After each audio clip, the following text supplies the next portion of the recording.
자, 여러분들 그 그림을 한 장씩 받으셨죠? 예. 다니엘의 70일에라는 그림을 받으셨는데, 오늘 공부할 내용이 그 내용과 연관이 된 것이라서 그렇게 그 그림을 드리게 되었습니다. 오늘 주제는 기만에 빠진 민족. 다시 말하면 사실은 지금도 쏘가 있지만 앞으로 치명적으로 적 그리스도에게 기만을 당하게 되는, 속게 되는 일이 일어나게 됩니다. 물론 그때 구원받은 성도들은 이 땅에 한 사람도 남아있지 아니하고 공중으로 채어 올라가서 주님과 함께 있을 것이지만, 이 땅에 남아있는 이스라엘은 다시 한번 적 그리스도에게 끔찍하게 기만을 당하는, 속는 그런 일이 일어나게 됩니다. 그래서 기만에 빠진 민족이다, 이런 말을 하게 된 것입니다.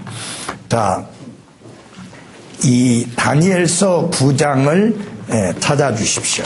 다니엘서 9장. 이 성경을 여러 번 보고 읽으라고 하니까 소리가 안 들어가서 제가 같이 읽어야만 소리가 또 들어가요. 그래서 이중으로 할 필요 없이 제가 필요한 구절을 이렇게 읽도록 그렇게 하겠습니다. 먼저 요 9장 24절에서 27절을 보기 전에 배경을 조금 이해할 필요가 있습니다. 다니엘은 15살쯤 되었을 때 포로로 잡혀갔습니다. 그래서 요 시점에서는 68년 정도 이 포로 생활을 하고 있던 그런 상황이었습니다. 그러면서 그는 여러 왕을 섬기게 되지요. 느부갓네살 왕을 섬기게 되고, 그 다음에 벨사살 왕을 섬기게 됩니다. 여기까지는 바벨론 왕이에요.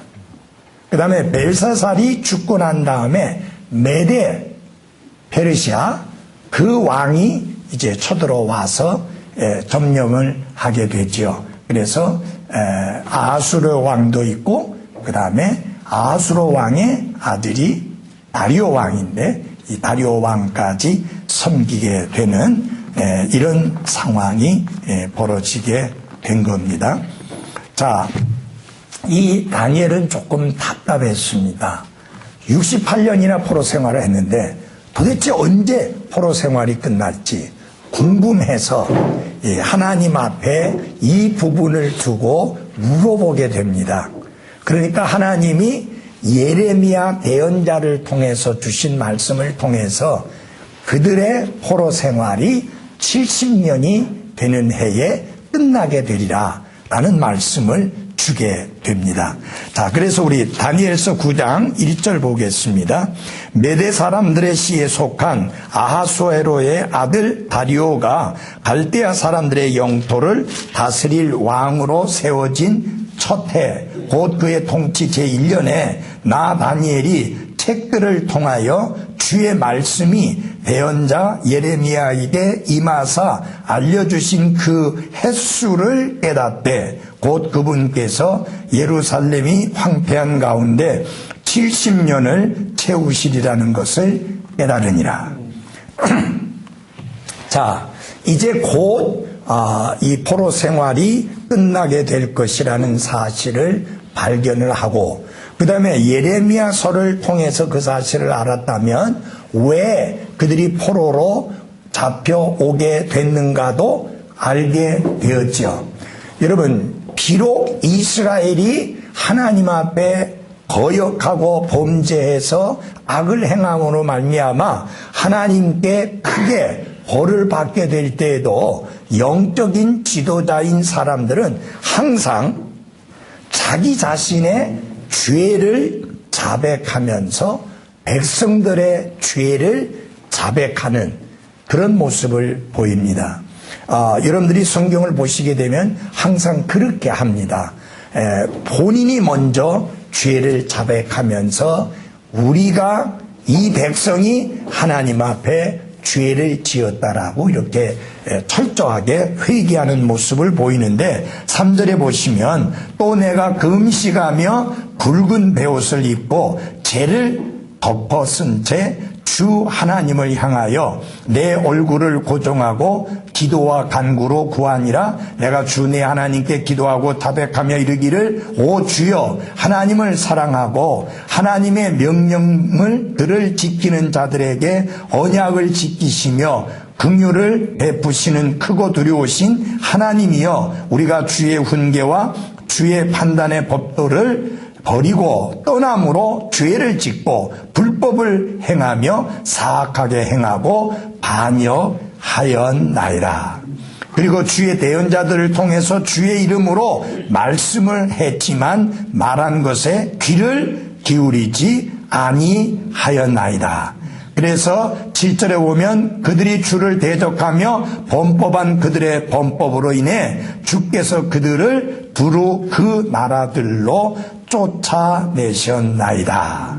그러면서 주여 우리가 주께 죄를 지어서 한즉 당황한 얼굴은 우리와 우리의 왕들과 우리의 통치자들과 우리의 조상들에게 속하여 비록 우리가 주 우리 하나님께 반역했을지라도 긍휼과 용서는 그분께 속하나이다. 그래서 거역하고 불순종해서 벌을 받았다라는 이런 자백을 이렇게 하나님께 하게 됩니다. 그게 3절에서 19절까지의 내용입니다.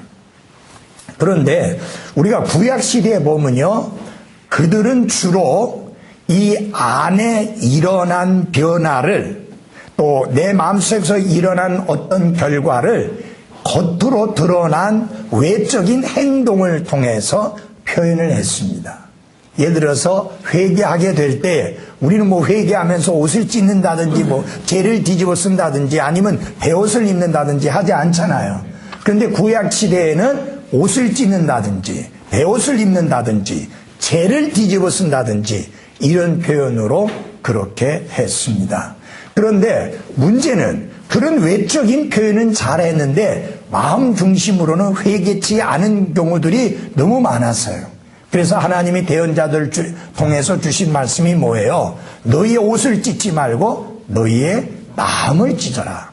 그러니까 겉으로 드러난 행동은 회개하는 것 같은 행동인데 마음 중심은 회개하지 않는, 우리가 그런 것을 가르쳐서 뭐라고 하느냐? 외식하는 자다, 위선자다, 그렇게 말하죠.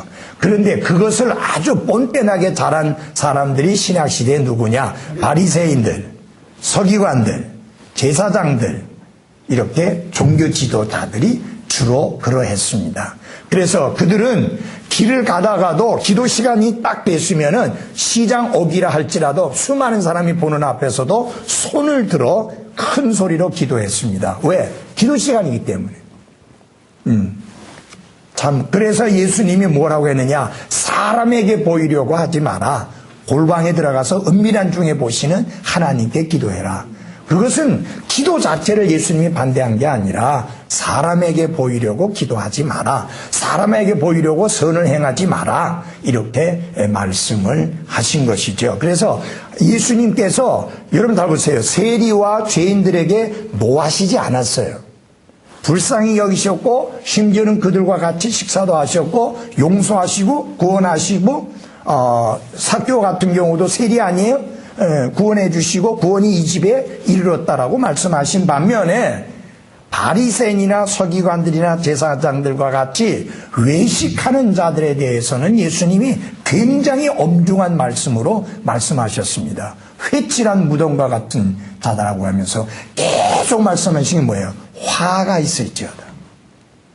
다른 말로 하면 저주가 있을지어다. 그런 의미예요. 굉장히 강한 말씀으로 하셨어요. 이게 무슨 말이냐? 겉과 속이 다른 사람을 예수님은 가장 싫어하셨어요. 그래서 하나님이 오늘도 마찬가지잖아요. 하나님은 겉과 속이 다른 사람이 되기를 원치 않습니다. 우리 속 중심과 드러낸 우리의 모습이 일치하고 하나 되기를 원하시죠. 자, 이렇게 회개하고 나니까 하나님께서 가브리엘 천사를 보내셔가지고 이제 말씀을 주십니다. 그래서 20절에 보면은 내가 이같이 말하여 기도하며 내 죄와 내 백성 이스라엘의 죄를 자백하고 내 하나님의 거룩한 산을 위하여 주 내 하나님 앞에서 간구를 드릴 때에 곧 참으로 내가 기도를 드리며 말할 때에 내가 처음에 환상 속에서 본 그 사람 가브리엘이 신속히 날아가도록 명령을 받고 저녁 봉헌물을 드릴 즈음에 내게 손을 대더라. 그가 내게 알리며 내게 말하여 이르되 오 다니엘아 내가 이제 내게 능숙함과 깨달음을 주려고 나왔느니라 하니라. 그러면서 이제 24절부터가 그 내용입니다. 아시겠죠? 그래 이것은 무엇을 말하는 것이냐? 이스라엘과 그 다음에 이스라엘의 거룩한 도시 예루살렘을 위한 하나님의 계획이 어떤 것인가 하는 것을 말씀한 내용이 24절에서 27절까지의 내용입니다. 첫째 여러분이 아셔야 될 것은 이것은 절대로 교회와 관련된 내용이 아닙니다. 그리스도인과 관련된 내용이 전혀 아닙니다.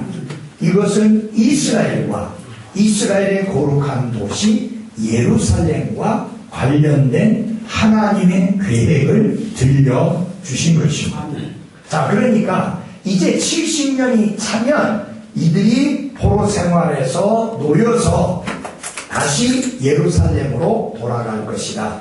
그런데 내가 이스라엘과 그 유대인들과 그리고 유대인들의 거룩한 도시 예루살렘을 위하여 특별한 계획을 가지고 있는데 그 특별한 계획이 무엇이냐? 71회의 계획이다. 일회라는 말은 일주일이라는 말이거든요. 데이윗 한 주를 의미합니다. 그러면 71회면은 77이 49에서 490일이죠. 맞아요? 예. 그래서 하나님께서 이제 주신 말씀이 뭐냐면은 이스라엘과 이스라엘의 거룩한 도시인 예루살렘과 관련해서 71회의 계획을 너에게 들려준다 라고 하면서 이제 주신 말씀이 24절에서 27절까지 있는 말씀인데요. 이 구절은 하나님의 말씀 안에 있는 핵심적인 예언 중에 하나입니다. 그 중요한 게 잘 보세요. 이 내용은 누구요? 다니엘의 백성들을 향한 하나님의 전체적인 계획을 다루고 있다라고 하는 것입니다. 아시겠죠? 70년이 아니에요. 71회라 그렇게 말씀을 했습니다. 자, 한번 그러면 먼저 24절부터 좀 보겠습니다. 잘 보세요. 주께서 내 백성과 내 거룩한 도시에게 71회를 정하였나니 이것은 범법을 그치고 죄들을 끝내며 불법에 대하여 화해를 이루고 영존하는 의를 가져오며 환상과 대언을 봉인하고 또 지극히 기름 부으신 이에게 기름을 붓고자 함이라. 그러므로 알고 깨달을지니라. 즉 예루살렘을 회복하고 건축하라는 명령이 나아가는 때로부터 통치자 메시아에 이르기까지 7일과 62일가 있으리니 심지어 곤란한 때에 거리와 성벽이 다시 건축될 것이며 62일의 뒤에 메시아가 끊어질 터이나 자기를 위한 것이 아니냐. 그 다음에 보면 장차 임할 통치자의 백성이 그 도시와 그 성소를 파괴하려니와 그것의 끝에는 홍수가 있을 것이요 또 그 전쟁이 끝날 때까지 황폐하는 것이 작정되었느니라. 자, 이스라엘과 이스라엘의 도시 예루살렘을 위하여 71회의 그 하나님의 계획을 다니엘에게 들려주는데 이 71회가 어떻게 나눠지느냐. 처음에 7일에, 그 다음에 62일에, 그 다음에 한 일에, 이렇게 셋으로 나눠집니다. 그래서 여기 이 다니엘의 71회를 보게 되면 여러분들 보세요. 처음에 7일회가 나오죠. 그 다음에 62일회가 나오죠.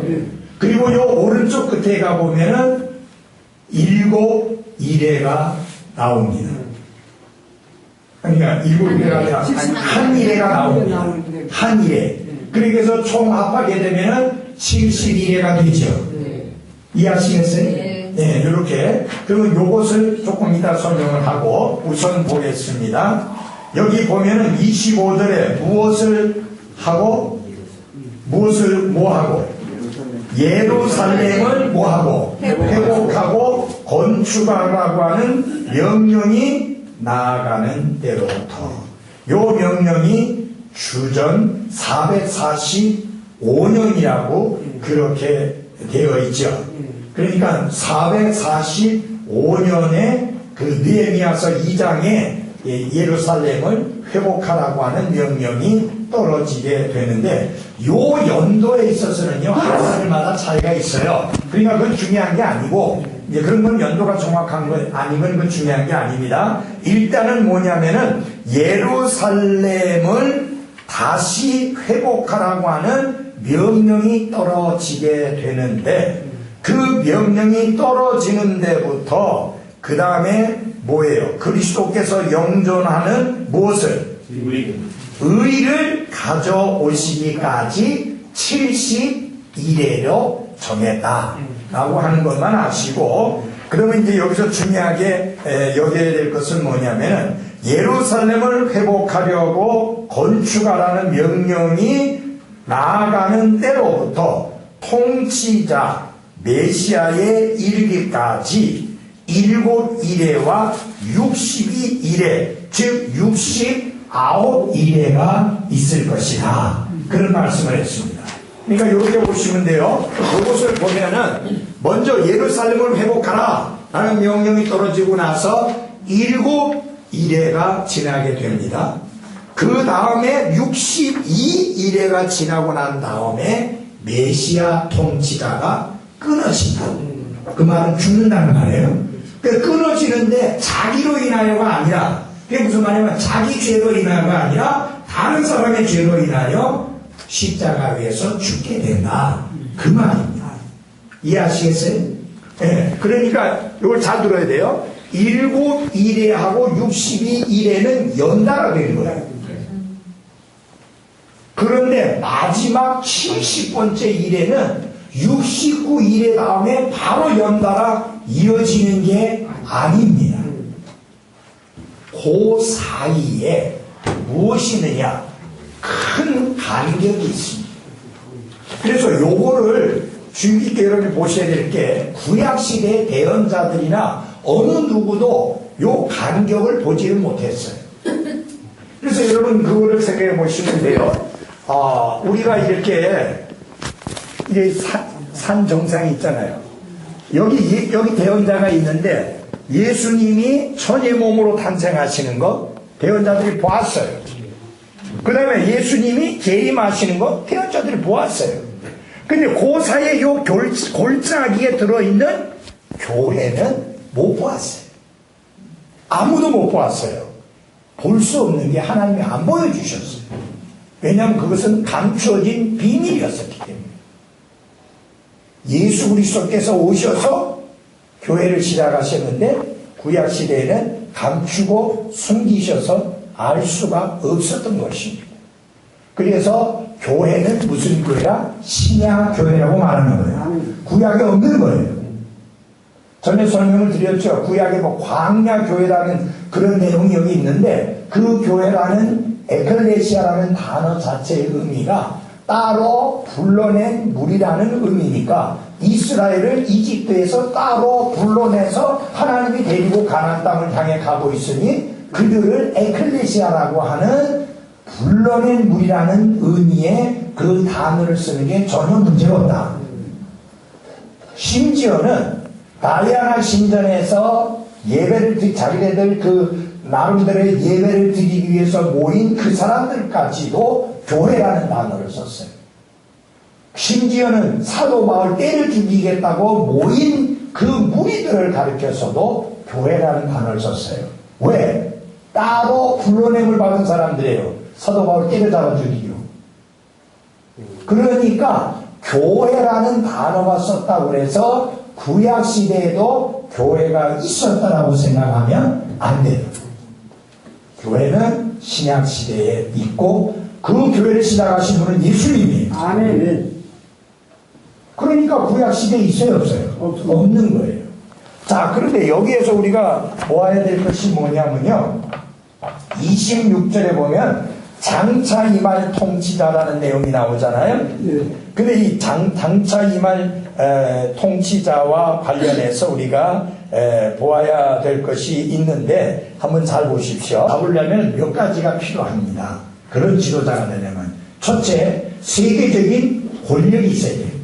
세계적으로 인정받을 수 있는 그런 권력이 있어야 돼요. 여러분, 세계적으로 인정받을 수 있는 권력은 교황밖에 없어요. 그 다음에 돈이 있어야 돼요. 문제 해결하려면. 교황만큼 많은 돈을 쥐고 있는 자가 없잖아요. 그 다음에 세계적인 존경을 받는 자여야 돼요. 여러분이 알다시피 지금 교황은 어느 나라를 가든지 존경을 받습니다. 맞잖아요. 예. 그래서 적그리스도가 나올 확률이 로마의 천주교로부터 나올 확률이 아주 높다고 믿는 게 성경적인 신앙을 가진 분들이 대부분 가지고 있는 그런 믿음이에요. 물론 정확하게는 어떤 존재인지는 모르지만 그렇게 됩니다. 그래서 적그리스도가 나타나서 특별히 이스라엘과 약점을 맺습니다. 이스라엘은 그렇게 순식간에 해결하는 지도자를 보고 야, 이야말로 우리가 기다리던 메시아다. 그렇게 믿게 되고 따르게 됩니다. 그래서 그가 무엇을 허용하는가? 성전 예배를 허용하고 이스라엘은 구약시대처럼 성전 예배를 드리게 됩니다. 봉헌물을 드리고 그렇게 됩니다. 그것이 얼마 동안이나 지속되느냐? 3년 반 동안 지속이 되어집니다. 자, 그러면은 왜 이거 마지막 70번째 이래를 7년이라고 말하느냐? 그것을 하기 전에 먼저 우리가 좀 알아야 됩니다. 우리가 성경을 해석할 때 1차적으로는 문자적으로 해석해야 됩니다. 상징적으로 해석하면 안 돼요. 은유적으로 해석하면 안 되고 1차적으로는 문자적으로 해석이 돼요. 근데 문자적으로 해석할 때 무리가 있으면은 다른 의미를 찾아야 돼요. 자, 그러면 71회를 문자 그대로 예를 들어서 7749하고 491을 계산하면 맞아요, 안 맞아요? 안 맞아요. 이게 안 맞는 거예요. 근데 우리나라나 미국이나 다른 나라는 그런 개념이 없어요. 1일 1천년이라든지 1일 1년이라든지 이런 개념이 다른 나라에는 없어요. 떨어져요. 다른 나라에게는 없어요. 왜? 어떻게? 우린 이스라엘에게만 그런 것이 있는데 이걸 어떻게 해야 돼?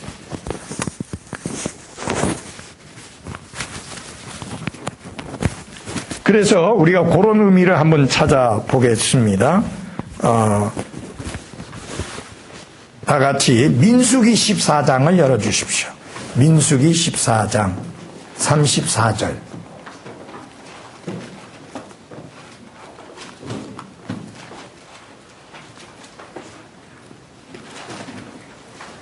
우리 한번 같이 읽어볼까요? 34절. 민수기 14장 34절입니다. 자, 찾으셨어요? 네, 같이 읽겠습니다. 시작. 너희가 그 땅을 탐지한 날수 고 40일의 하루를 1년으로 환산하여 40년 동안 너희가 너희 불법들을 담당할지니 됐습니다. 자, 이스라엘 사람들이 약속의 땅에 들어가기 전에 그 땅을 먼저 탐지합시다 해서 12명을 보내서 탐지하게 하는데 탐지를 얼마 동안 했느냐? 40일 동안 했어요. 40일 동안 보고 와서 그들이 하는 말이 그 땅은 사람을 삼키는 땅이다. 거기 들어갔다면 죽는다. 그들은 거인인데 우리는 메뚜기와 같다. 그래서 안 된다. 돌아가자. 이집트로. 그래서 하나님이 그들을 돌려버립니다. 그래서 광야로. 몇 년이에요? 40년. 그들이 40일 동안 탐지한 그 40일, 그것을 하루를 1년으로 계산해서 40년 동안 그렇게 하게 합니다. 그래서 1일 1년이라는 개념이 쉽게 이스라엘 사람들에게는 이해가 될 수 있는 겁니다. 그리고 여러분 보십시오. 하나님께는 1000년이 하루 같고 하루가 1000년 같다. 그러니까 1000년, 1일 1000년 개념도 이스라엘에게는 가능한 것이지요. 그래서 그런 의미로 보게 됩니다. 우리 에스겔서 4장을 찾아주세요. 에스겔서 4장. 에스겔서 4장 6절.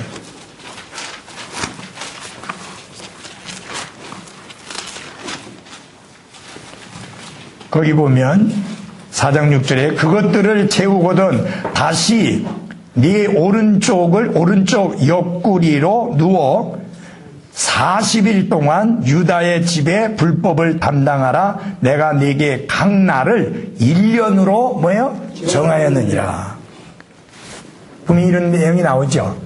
하루를 1년으로 이렇게 계산하는 이런 상황이 거기서 나와 있습니다. 그래서 여기 보면은 7일에 49년하고 통치자 메시아가 나타나기까지 434년, 그 통치자가 끊어지기까지 434년 이렇게 다 합하게 되면 몇 년이 되냐면은 483년이 되죠. 그렇죠? 근데 여러분, 요 날짜 계산하는 것이 우리하고 다른 점이 뭐냐면, 이스라엘은 1년을 360일로 계산합니다. 365일이 아니고, 360일로 계산합니다. 예. 그래서 여러분이 나중에 7년 대환란에 관한 내용 나올 때, 3년 반이 1260일이잖아요. 우리식으로 계산하면 1260일이 아니에요. 1년을 365일로 해야 1260일이 나옵니다. 자, 이렇게 해서 1년이라고 하는 그런 개념이 거기서 있게 되는 것입니다. 자, 그래서 이 통치자가 다시 나타나게 되는데, 통치자가 나타내는 그때는 언제냐? 70번째 이래가 시작되는 바로 그때에 통치자가 나타난다. 여러분, 메시아 통치자는 어디 계셔요 그때? 하늘에 계셔요. 우리와 함께 계셔요.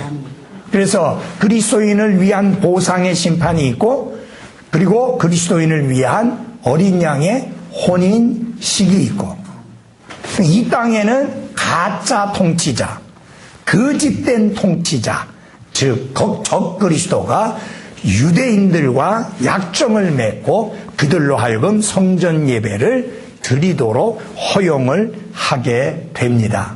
그러니까 이스라엘은 그가 메시아인 줄 알고 열심히 따르게 되는데, 3년 반 동안은 그대로 허용을 하니까 잘 따르다가 3년 반이 지나고 나면 약정을 깨고 자기가 성전에 들어가서 자기가 하나님이라고 합니다. 그리고 자기를 경배하라고 합니다. 그러면서 성전에서 드릴 수 없는 것들을 드리게 하는 그런 불법을 행하게 되는 거죠. 그때서야 저가 적그리스도라고 하는 것을 이스라엘이 깨닫게 됩니다. 아시겠어요? 예. 그래서 사실은요, 7년 대환란이라고 하지만 엄격하게 말하면 전반기 3년 반은 끔찍한 환란은 없어요. 후반기 3년 반에 그 끔찍한 대환란. 그래서 이스라엘은 전에도 없었고 이후에도 없게 될 전무후무한 끔찍한 환란을 겪게 됩니다. 그래서 무지하게 많은 이스라엘이 죽게 되는데 이스라엘 중에 그때 살아있는 이스라엘 중에 3분의 2가 죽습니다. 그래서 실제로 살아남아서 예수님이 구원자요 주님인 것을 믿는 사람은 그렇게 많지가 않는 것이죠. 그래서 여러분 한 가지 아셔야 될 것은 7년 대환란은 교회하고 상관이 없는 그런 프로그램입니다. 7년 대환란에 대한 프로그램은 이스라엘과 이스라엘의 거룩한 도시 예루살렘과 관계된 것입니다. 이해하시겠죠? 그래서 7년 대환란을 다른 말로 무슨 말로 부르느냐면은 야곱의 환란의 때라. 왜냐하면 이스라엘이 집중적으로 무시무시한 환란을 당하는 때이기 때문에 그렇습니다. 3분의 2가 죽는 그런 환란은 보통 없잖아요. 어마어마한 환란이 임하게 되기 때문에 그렇습니다. 그래서 이 통치자가 나타날 것에 대해서 요한복음 5장 43절에 이렇게 말씀했습니다. 한번 보겠습니다. 요한복음 5장 23절.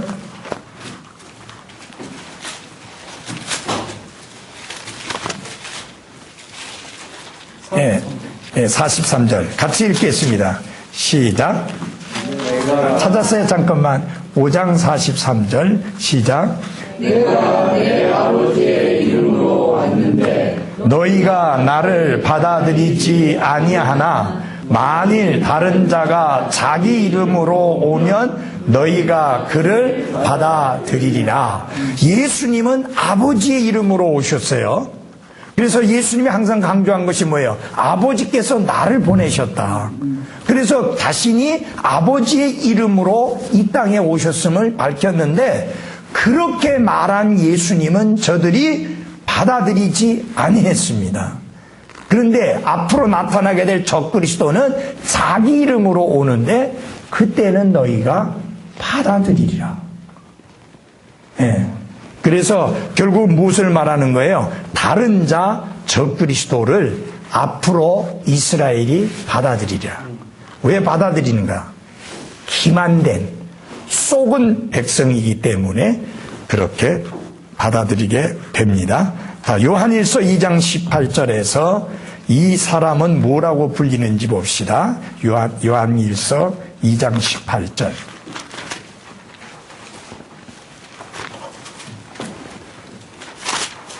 네, 같이 읽어보겠습니다. 요한일서 2장 18절 시작.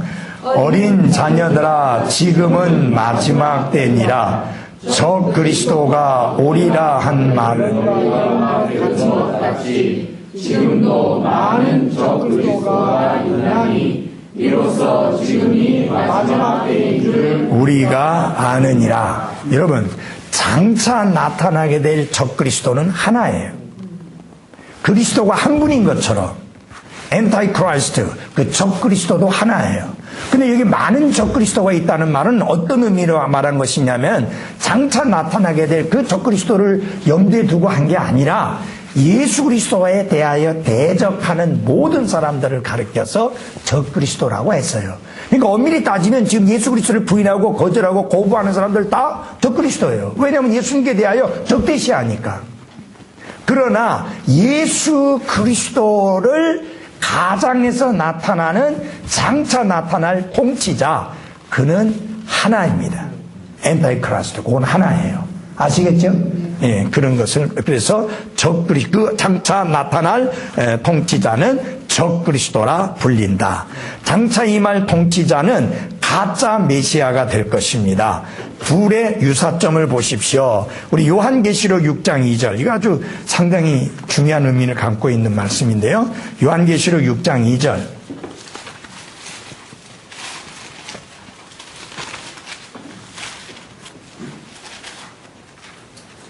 자, 거기서 보면은 이렇게 말씀하고 있습니다.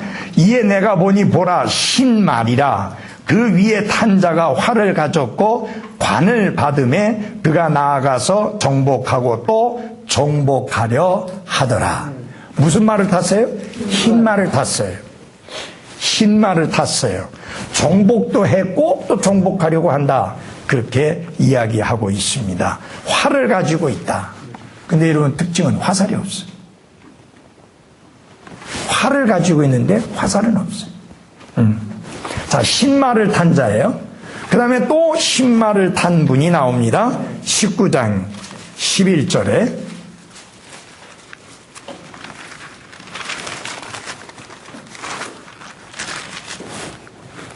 19장 11절에 또 내가 하늘이 열린 것을 보니 보라 흰 말이라 그 위에 타신 분은 신실하시니 참되신이라 불리더라. 그분은 의로 심판하며 전쟁을 하시느니라. 여러분 잘 보세요. 아까 흰 말을 탄 자는 땅에 있었어요. 근데 여기 19장에 흰 말을 타신 분은 어디 있어요? 하늘이에요. 같은 애 달라요? 다른 거예요.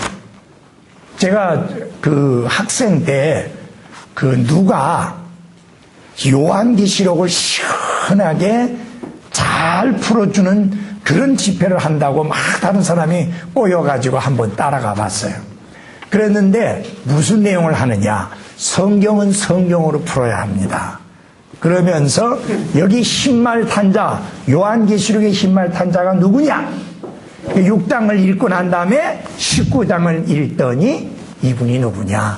예수 그리스도다. 요렇게 말하는 거예요. 그 사람의 말은 흰말이라는 고기만 초점을 맞춰가지고 요 흰말 탄 자가 땅에서 나타난 자인지 하늘에서 나타난 자인지 구분도 안 하고는 그렇게 갖다가 해석을 해버리는 거예요. 여러분 조심해야 돼요. 흰말 탔다는 것만 갖고 다 똑같은 분이라고 하면 안 돼요. 여기 앞에 나오는 흰말 탄 자는 대환란 기간에 나타나게 될 적그리스도요. 19장에 나오는 흰말 타신 분은 하늘로 또 오시는 신실하신 분 예수 그리스도이십니다. 이게 전혀 다른 거예요. 그래서 유사점은 뭐예요? 같이 흰말을 탔다. 그렇지만 하나는 땅에서 하나는 하늘에서. 그리고 이름도 다르지요. 전혀 달라요. 자, 이 6장에 나오는 자는 정복하고 정복하려고 하는데 예수님은 정복하고 정복하려고 할 필요가 없어요. 그분이 이미 정복하신 분이에요. 그분이 흰말을 타고 오시는 것은 정복하러 오시는 게 아니에요. 심판하러 오시는 거지. 심판자로서 오시는 거예요. 여기 흰말 탄 자는, 앞에 흰말 탄 자는 싸우러 나가는 거예요. 정복하러 나가는 거예요. 심판하러 오는 게 아니에요. 그러니까 흰말만 탔다고 해서 다 똑같은 한 분을 이야기하는 것이 아니라는 것을 우리가 기억할 필요가 있습니다. 그 다음에 요한계시록 13장을 보면 요한계시록 13장 3절입니다. 자, 또 내가 보니 그의 머리들 중에 하나가 상처를 입어 죽게 된 것 같았는데 그의 치명적인 상처가 나음에 온 세상이 놀라며 그 짐승을 따르더라. 바다에서 나오는 짐승으로 표현됐죠. 이게 적그리스도인데 이게 꼭 예수님처럼 죽었다가 부활한 쇼를 하는 거예요. 근데 여기 잘 보십시오. 온 세상이 놀라며 그 짐승을 따르더라. 이 요한계시록이 기록되어질 때 지구촌 한쪽에서 일어난 사건을 온 세상이 보고 안다? 불가능해요. 있을 수 없는 이야기예요, 여러분. 예를 들어서 이게 무슨 예루살렘에서 이루어졌든지 이스라엘 땅 어디서 이루어졌든지 간에 그 일이 일어날 때 온 세상이 어떻게 알아요? 근데 지금은 저 판문점에서 일어난 일을 온 세상이 다 알아요. 그렇죠? 여러분, 우리에게는 먼 미래의 이야기죠. 그때 당시 요한계시록 기록될 당시에는 먼 미래의 이야기지만 하나님께는 항상 현재예요. 이미 하나님은 그 모든 것을 다 보시고 아시니까 이런 말씀을 기록하게 하는 게 충분한 거예요. 그러니까 동시에 온 세상이 아는 거는 지금 가능하게 됐잖아요. 여러분 요한계시록 읽으시면서 이상한 거 발견한 적 있잖아요. 돈이 있는데 물건을 사지도 못하고 팔지도 못한다. 아니 여러분 돈이 있는데 못 산다는 게 말이 돼요, 그죠? 근데 실제로 돈이 있는데도 못 사는 경우 있어요. 카드 아니면 돈을 현금을 안 받는 데가 있어요. 그러니까 있어도 못 사는 거예요, 돈이 있어도. 근데 이게 요한계시록을 읽을 때, 제가 처음에 구원받고 읽을 때만 하더라도, 이게 어떻게 가능해? 돈이 있으면 사는 거지. 이해가 안 됐는데, 78년도에 미국에 처음 갔더니, 사람들이 이상하게, 카드, 플라스틱 카드 같은 걸 하나 하더니, 무슨 계산하는데 그걸 주니까 막 줘. 물건을 막 줘. 그게 너무 신기한 거예요. 그래서 내가 물었어요. 그게 뭐냐고. 크레딧 카드, 신용카드래. 그거 어떻게 하면 그거 얻는데 나도 하나 있어갖고 가서 막 긁어내려고. 난 이해가 안 갔잖아요. 그 카드를 하나 주니까 막, 우리가 그때 당시만 하더라도 돈이 없을 때 어떻게 샀어요? 외상으로 샀는데, 외상으로 살라고 하면 가서 알랑방구 다 끼고 싹싹싹 삐다시피 하고 사정사정해서 조금 외상 얻어서 오고 그랬거든요. 그 다음에 그 약속 안 지키면 그 다음에 예상 안 주고 그랬단 말이에요. 근데 이 카드를 줬는데 돈도 안 줬는데 얼마나 친절하게 고맙다고 하고 땡큐 하는지 이상하다 뭐야. 플라스틱 카드를 하나 주니까 땡큐 해서 하고 이게 오이 된 거야. 왜냐면요, 그때 우리나라에는 크레딧 카드가 없었거든요. 78년도에. 없었어요, 우리나라에. 나중에 신용카드가 나오니까, 아하, 이게 돈이 있어도 사지 못하는 게 가능하겠다. 근데 중요한 건 뭐냐면, 이 문제는 지금은 카드를 가지고 하잖아요. 물건 사는 게. 앞으로는 카드도 없어져. 그래서 요즘 많이 나오는 게 베리칩이라는 말이 많이 나오잖아요. 다시 말하면 카드의 정보를 갖다가 신체에다가 집어넣는 거예요. 그러면 결국은 이마와 손에 그 정보가 들어가야 가서 딱 얼굴 갖다 대면 쫙 읽어가지고 결제가 가능해지는 거예요. 손 갖다 대면 결제가 가능해지는 거예요. 네.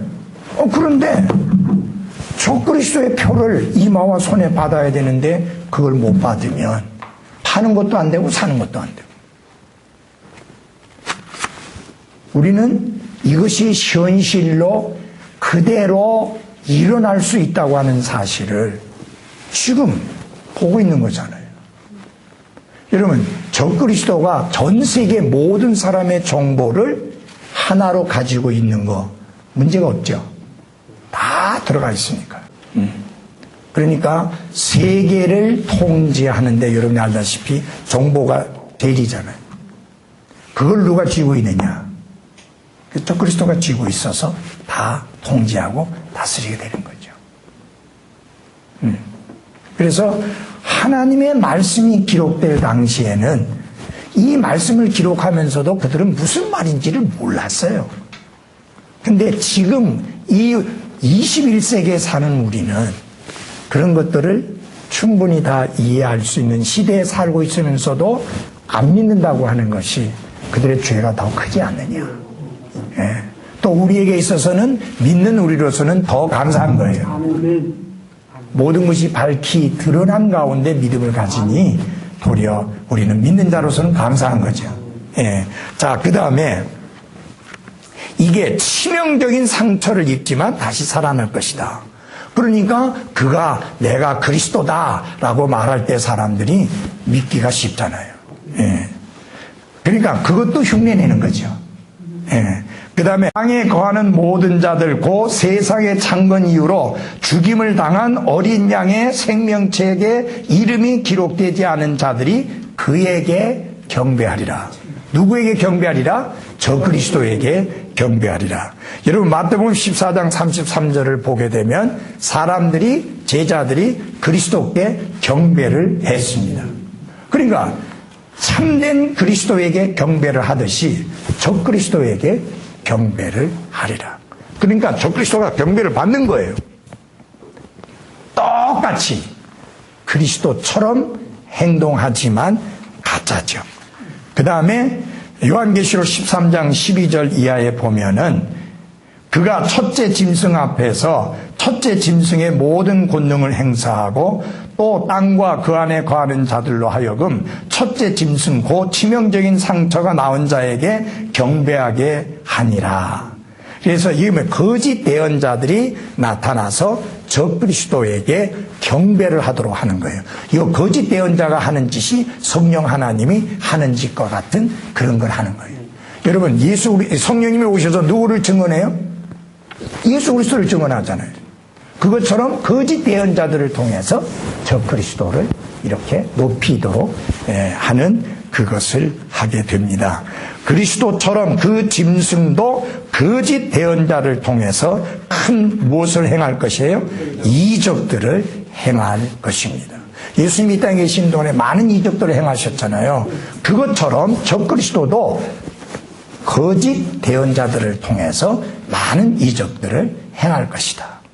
그렇게 말씀을 하고 있습니다. 그러니까 사람들이 특별히 유대인들은 바로 그 적그리스도가 진정한 메시아인 줄로 착각하기가 쉽게 되는 것입니다.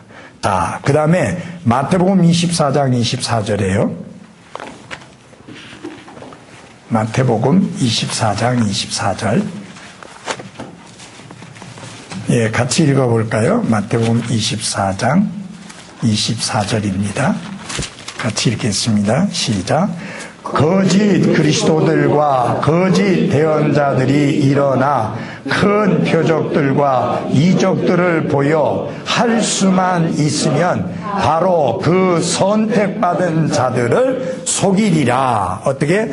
그 누구를? 선택받은 자들을 속일 것입니다. 무엇을 통해서?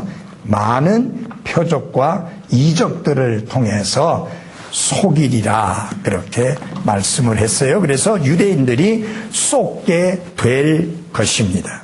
그래서 오늘날 유대인들은 여전히 그들의 메시아를 기다리고 있고 대언자들은 언젠가 한 거짓 메시아가 올 것이라고 선언하였고 이스라엘은 그를 받아들일 것입니다. 여러분 잘 보세요. 참 메시아가 왔지만 그들은 받아들이지 않았어요. 그 예수님은 스스로의 이름으로 말하지 아니하고 아버지 이름으로 말했어요. 아버지께로부터 보냄을 받은 자라고 했고 아버지께로부터 보냄받은 자인 것을 입증하는 심예시에 성령 하나님이 그의 머리 위에 비둘기 같은 형상으로 내려오심으로 드러내 보이셨어요. 그럼에도 불구하고 자기 백성들은 받아들이지를 아니했습니다. 근데 적그리스도가 나타나니까 바로 받아들이는 거예요. 자기 이름으로 왔어요. 아버지 이름으로 온 자가 아니에요. 자기 이름으로 왔는데 내가 메시아다, 내가 그리스도라고 하면서 여러분 예수님은 항상 주장한 게 뭐예요? 나를 보내신 아버지의 뜻을 행하려 왔다. 나를 보내신 분에서 계속 자신을 보내신 아버지를 말했고 아버지 이름으로 말을 했는데 안 받아들였어요. 그런데 자기 이름으로 와서 내가 메시아다, 내가 그리스도다 이렇게 말하는 적그리스도는 홀랑 쏘가 넘어가가지고 받아들인다. 그래서 여기 보면은 선택받은 자들을 속이리라. 그래서 여러분 잘 아십시오. 선택받은 자들을 속인다니까 믿는 그리스도인들을 속인다는 말이 아니라 이스라엘을 속인다는 말입니다. 아시겠어요? 그래서 선택은 우리하고 상관없어요. 이스라엘하고 관계가 있는 것입니다. 자, 그 다음에 언약의 확인입니다. 자, 다니엘 9장 27절은 이 거짓 메시아가 많은 사람들과 한 일해 동안 언약을 맺을 것이라고 말씀합니다. 이 문제의 언약은 거의 확실하게 아브라함의 언약일 것이며 특별히 땅의 약속들에 관한 것이 될 것입니다. 여러분 잘 보십시오. 이 적그리스도가 나타나서 자, 여러분들은 아브라함의 후손으로서 아브라함의 언약을 기억할 겁니다. 그 아브라함의 언약 속에 들어있는 것이 뭡니까? 자손. 내가 바로 그 자손, 그 후손, 그 그리스도다. 그 다음에 그 아브라함에게 주신 약속이 뭐냐? 축복 아니냐? 예? 내가 너희들에게 축복을 부어주리라. 그러면서 그가 드러내 보인 게 뭐예요? 한순간에 전 세계를 평정하고 평화스러운 나라로 확 바꿔버리잖아요. 모든 무질서를 다 정리하고. 맞지 않느냐? 내가 너희들에게 복 주는 자. 그 다음에 또 하나, 땅.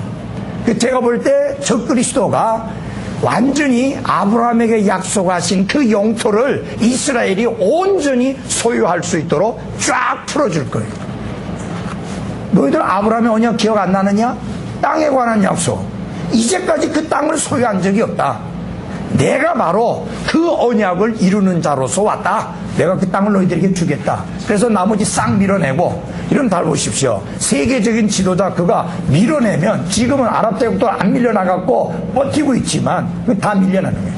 싹 밀려나는 거예요. 왜? 그가 세계적인 지도자예요. 그 사람의 말은 옳습니다. 이제. 그렇지 않겠어요? 전 세계적인 무질서를 한순간에 다 정리해서 아주 일사불란하게 싹 정리해가지고 그가 권력을 가지고 드러나는데, 감히 못 대들죠. 권력이 대단하죠. 힘이 막강하죠. 돈이 막강하죠. 그런데다가 세계적인 존경을 받고 있죠. 여러분, 트럼프는 힘이 막강하지만 세계적인 존경 받고 있지 않아요. 힘은 막강해요. 예. 그러니까 뭐든지 다 잡아, 그냥. 예, 공회상에서 밀거래 하는 거 다 잡아. 위에서 다 들여. 이런 위에서 손바닥 보듯이 보고 있어요. 여러분, 그 위에 공중 저기에서 정탈하는 거 있잖아요. 여러분, 그게 얼마나 작은, 몇 밀이 되는 것까지가 다 보인대요. 그러니까 이건 못 숨겨. 예.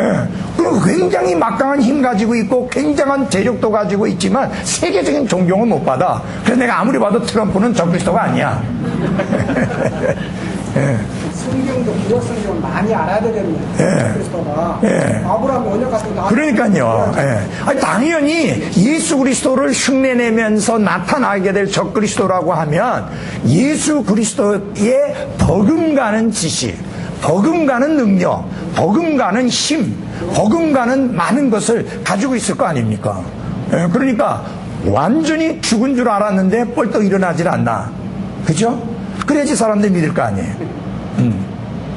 자, 우리가 이런 것들을 좀 참고할 필요가 있습니다. 그래서 이스라엘이 이 적그리스도를 받아들이게 됩니다.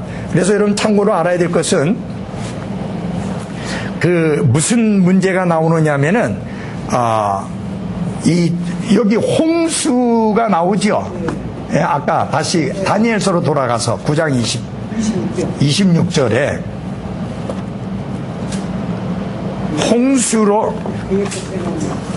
홍수가 임한다는 게 나오죠. 예.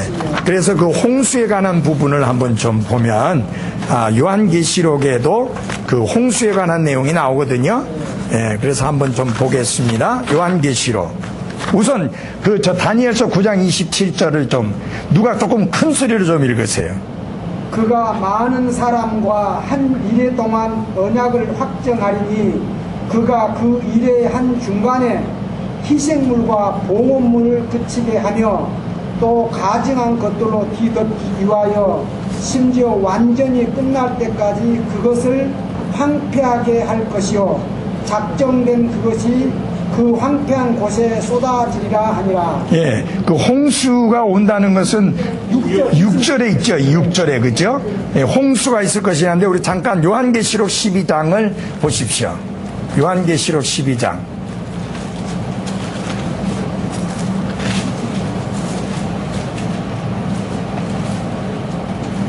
요한계시록 12장 15절입니다. 자, 요한계시록 12장 15절에 13절부터 제가 좀 읽어드릴게요. 용이 자기가 땅으로 내쫓긴 뛴 것을 보고 산의 아이를 낳은 그 여자를 핍박하더라. 산의 아이를 낳은 그 여자가 누구냐? 이스라엘이에요. 산의 아이는 누구야? 예수 그리스도예요. 자, 그 다음에 그 여자가 큰 독수리의 두 날개를 받았으니, 이제 부목사 좀 꺼도 되겠네요. 이것은 그녀가 광야 곧 그녀의 처소로 날아가 거기서 그 뱀의 얼굴을 피하여 한 때와 두 때와 반 때 동안 양육받게 하려 함이라. 뱀이 자기 입에서 여자의 뒤로 물을 홍수같이 내뿜어 그녀를 홍수에 떠내려가게 하려 하되, 땅이 여자를 도와 자기 입을 벌려 용이 그의 입에서 내뿜은 홍수를 삼키니 라고 했습니다. 자, 여기에 천주교에서 말하는 여자가 마리아 아니에요. 네, 순홍틀이에요. 그 다음에 여자가 나온 게 무슨 교회니 하는 정신 나간 소리 하면 안 돼요. 여자가 그러니까 여자는 이스라엘이고 그 나온 사내는 예수 그리스도예요. 자, 이스라엘을 통해서 예수 그리스도가 오셨잖아요. 맞아요? 근데 여기 이제 결국은 이제 이 7년 대환란의 중간쯤 가서는 언약을 깨고 이제 이스라엘을 핍박하기 시작을 하게 됩니다. 그렇게 되면은 이제 결국은 어떻게 돼요? 피해야 될 것 아니에요. 이때 미가엘이 등장을 해서 이스라엘을 보호하고 지키게 되는데, 제가 그 요르단해를 다녀왔어요.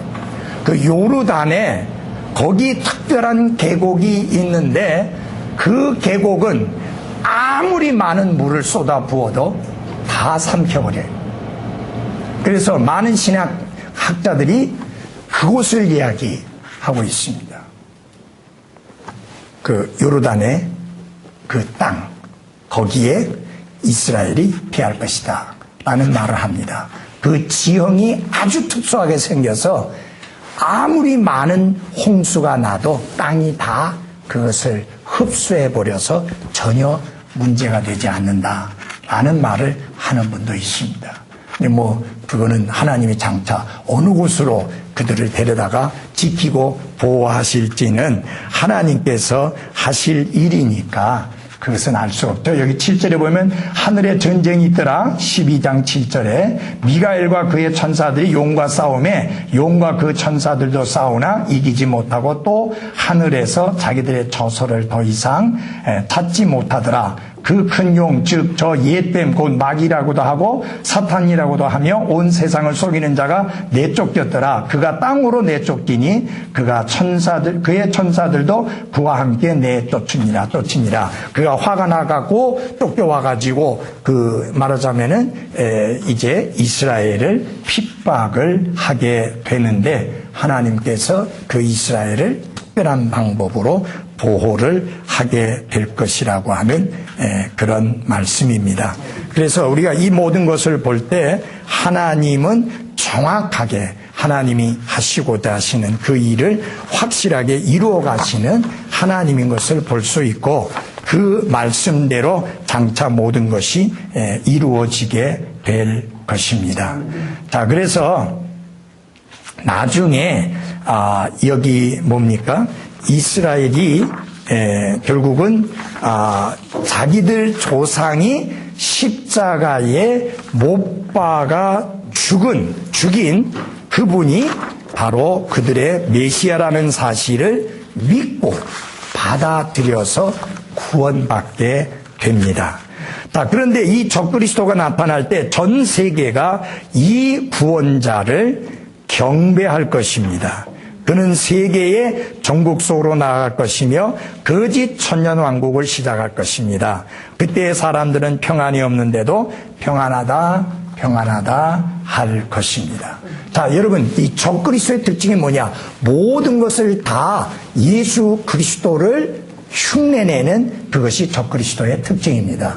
그래서 이제 여기서는 안 나왔지만은 예수 그리스도의 재림과 관련해서 몇 가지 주장하는 사람들이 있습니다. 가장 고약한 것은 뭐냐?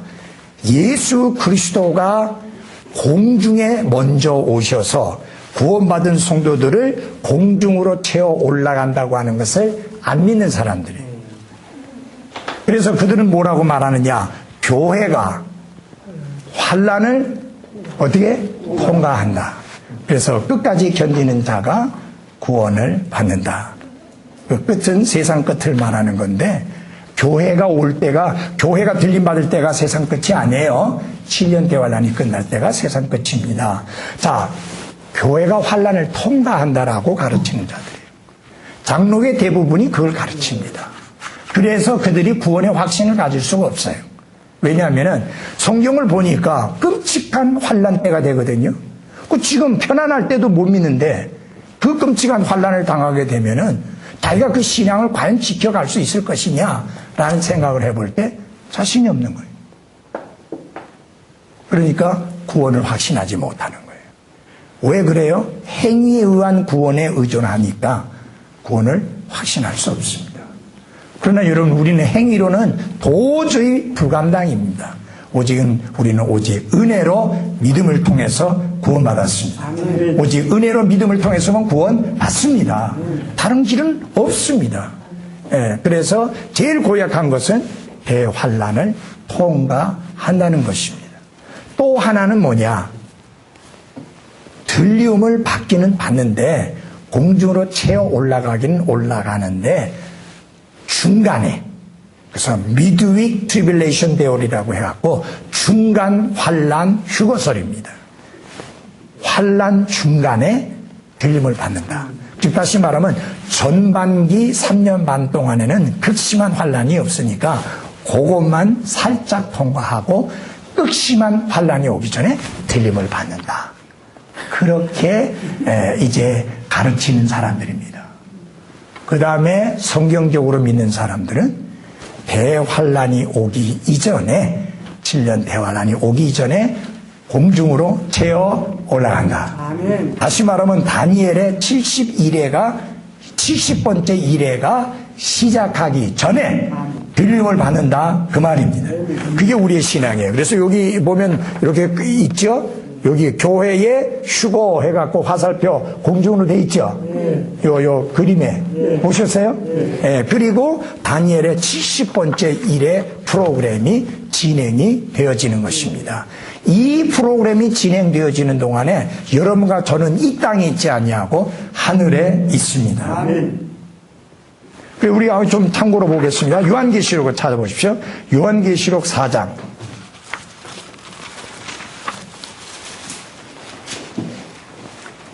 자, 4장 1절입니다. 조금만 읽어보십시오. 같이 보겠습니다. 시작. 이일 뒤에 내가 바라보니 보라, 하늘에 한 문이 열려 있더라. 내가 들은 첫째 음성, 곧 나팔 소리같이 내게 이야기하던 음성이 이르되 이리로 올라오라. 이후에 반드시 일어날 것들을 내가 내게 보이리라 하더라. 아멘.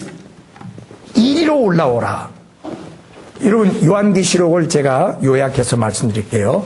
1장은 영광 가운데 계신 예수 그리스도의 모습을 보여줍니다. 그리고 그분이 십자가에 죽으셨다가 묻히시고 부활하셨는데 지금은 세세토록 살아 계시다. 사망과 무덤, 그러니까 지옥의 열쇠를 쥐고 계시다. 그렇게 예수 그리스도를 찬양하고 난 다음에 2장, 3장은 역사 속에 교회가 어떤 모습으로 변천되어 오는가 하는 것을 보여주는 게 2장과 3장의 내용입니다. 첫 번째 교회가 에베소 교회.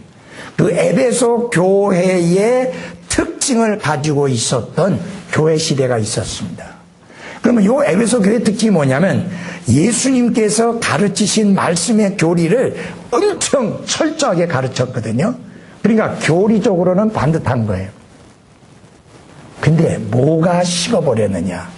처음 사랑이 식어버린. 교리는 지켰는데 처음 사랑이 식어버린. 그렇게 해서 에베소부터 시작해서 쭉쭉쭉쭉 오다가 제일 마지막에 무슨 교회예요? 라오디게아 교회입니다. 이 라오디게아 교회의 특징이 뭐냐? 미지근한 거예요. 뜨겁지도 않고 차지도 않고 미지근한 거. 오늘 이 시대가 그렇잖아요. 오늘날 이 시대의 교회들이. 그 다음에 또 한 가지는 뭐냐? 예수님이 문 밖에 계시는 거예요. 여러분, 구원 상담할 때 많이 요한계시록 3장 20절 쓰지만 사실은 그게 구원 상담에 맞는 구절은 아니에요. 예. 예수님 문 밖에 서서 문을 두드리잖아요. 교회 밖에. 그럼 무슨 말이야? 예수 그리스도가 없는 교회가, 예수 그리스도가 빠져있는 교회가 천지 널브러져 있는 게 오늘 이 시대의 특징이에요. 다 있어야 예수님만 빼놓고는. 여흥도 있고, 돈도 있고, 사람도 있고, 설교도 있는데, 뭐가 빠졌느냐? 예수 그리스도가 빠졌어요. 그래서 이게 마지막 세대의 교회의 특징이 그렇습니다. 그것을 끝으로 그 다음에 위로 올라오라 해서 올라가잖아요. 교회가 들림을 받는데 4장 5장의 내용은 이 땅의 내용이 아니라 하늘에서의 모습이에요.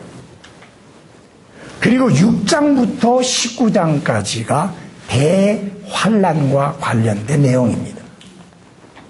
그리고 20장서부터 22장까지가 새하늘과 새 땅과 관련되어진 내용입니다. 그러니까 여러분, 이 대환란에 관한 내용이 굉장히 많죠. 14장이 6장에서 19장까지니까요. 그걸 보면 장차 임하게 될 환란이 얼마나 끔찍할 것인가를 보여줍니다. 자, 이제 두 가지 견해가 있습니다. 지금 이 시대에 복음을 듣고 받아들이지 않은 사람들, 그 사람들은 7년 대환란에 들어가는데 그들에게는 절대로 구원받을 수 있는 기회가 주어지지 않는다. 그래서 7년 대환란 중에 이방인 중에서 구원받는 사람이라면 생전 그 전에 한 번도 복음을 듣지 못했던 사람들만이 복음을 듣고 구원받는다. 이제 그 주장은 상당히 무리가 있습니다. 그렇게 할 필요가 없는 게, 여러분 잘 보십시오. 지금 핍박도 환란도 아무것도 없는데 예수 그리스도를 안 믿던 사람들이 그때 복음을 또 듣는다 한들 믿기가 더 쉽겠습니까? 오히려 더 어렵죠. 그런 의미에서 볼 때 이 땅에 교회가 들림을 받기 이전에 복음을 들었던 사람들 중에서 그때 가서 또 들어도 역시 마찬가지다 라는 의미에서 어떤 분이 좀 과하게 이야기를 하면서 그 전에 복음을 들었던 사람은 절대로 구원받을 수 없다라고 좀 과하게 이야기한 것 같습니다. 그런 원칙은 없고요. 그때는 더 믿기가 어렵다는 거죠. 지금같이 핍박도 환란도 없는 지금 이 시대의 특징이 뭐예요? 영적인 것에 너무 관심이 없어요. 영적인 것에 너무 신경을 안 써요. 이거는 어느 나라를 막론하고 다 마찬가지예요. 그런데 이런 흐름이 과거 10년 전보다 지금 더 심하고 20년 전보다 훨씬 심하고 이런 상황 속에서 내가 그래도 이전에 구원받은 거 감사해야 돼요. 예, 맞아요. 그래서 하나님께 감사하면서 더 견고한 믿음으로 많은 열매를 맺으며 살아갈 수 있기를 바랍니다. 기도하겠습니다.